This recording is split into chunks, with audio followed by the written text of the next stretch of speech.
Olá! Hoje a gente vai explorar a evolução do pensamento do Wilfred Bion num período bem chave, ali entre 1963 e 1966. Vamos nos basear em 3 trabalhos dele: Elements of Psychoanalysis, Transformations e também o artigo Catastrophic Change. A ideia é entender como essa busca do Bion por conhecimento na psicanálise foi de uma tentativa de criar uma base quase científica para uma aceitação bem radical da incerteza, né? Isso mesmo. É um período que marca uma virada, sabe? Onde ele sai dessa aspiração por uma estrutura mais fechada, quase científica, e mergulha mais no desconhecido, que é tão presente na clínica psicanalítica. Legal. Vamos começar então com Elements of Psychoanalysis, que é de 63. Nessa época, o Bion era presidente da Sociedade Psicanalítica Britânica e ele ouvia, imagino, muitas teorias diferentes, às vezes até conflitantes, né? Exatamente. E a motivação dele era buscar comunalidades, sabe? Elementos em comum que pudessem dar para a psicanálise uma certa respeitabilidade científica. Ele até usou a analogia do alfabeto ou da tabela periódica. Tipo, poucos elementos básicos que, combinados, poderiam expressar a complexidade toda da experiência analítica. Interessante essa ideia. E um exemplo que ele já usava era o par continente contido, certo?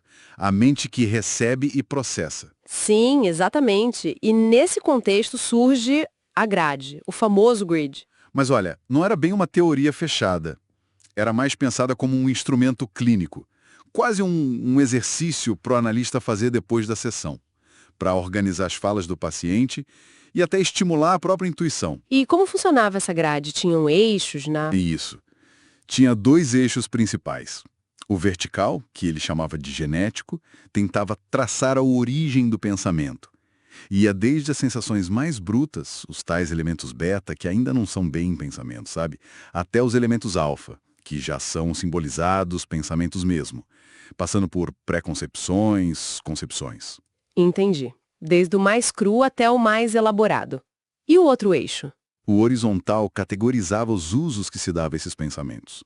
Coisas como, isso é só uma anotação, é para prestar atenção, é uma pergunta, uma investigação, ou é para levar a ação. O objetivo, como um autor depois comentou, o Vermont, era ajudar a ver se a comunicação do paciente estava indo para uma abertura, para um desenvolvimento, ou mais para um fechamento defensivo, né? Faz sentido. Uma ferramenta para mapear o processo. Mas aí essa confiança toda no potencial científico da Grade parece que não dura muito, né? Porque logo vem Transformations, em 65. Pois é, em Transformations a coisa muda de figura. Aquele foco na categorização, na estrutura quase científica, parece diminuir bastante. O Bion começa a focar muito mais na experiência e na percepção que acontece durante a sessão. É uma virada importante. E é aí que entram aqueles conceitos bem conhecidos dele, o O e o T. Justamente. O O é um conceito central. Representa a realidade última, a verdade daquilo que está acontecendo naquele momento na relação analítica. Mas é uma verdade, por definição, incognoscível. Tipo a coisa em si do Kant, sabe? A gente nunca acessa a O diretamente. Incognoscível. E o T? O T é a transformação. É a experiência emocional subjetiva que tanto o analista quanto o paciente tem daquilo que aconteceu, do O.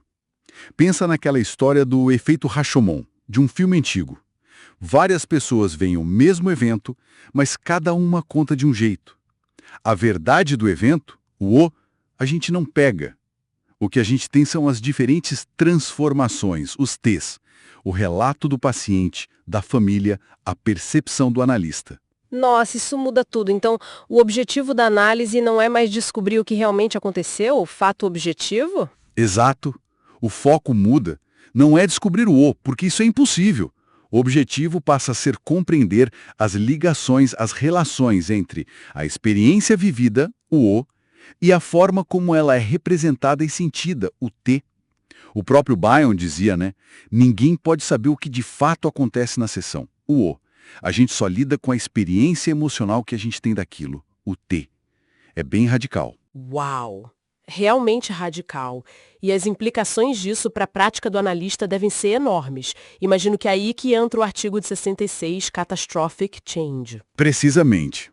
A teoria de O está ligadíssima com aquela recomendação clínica famosa do Bion. O analista deve trabalhar sem memória e sem desejo. Que muita gente acha enigmática, né? Para que isso? Bom, segundo essa lógica, é para manter a mente do analista o mais aberta e receptiva possível ao O de cada sessão, ao desconhecido que emerge a cada instante.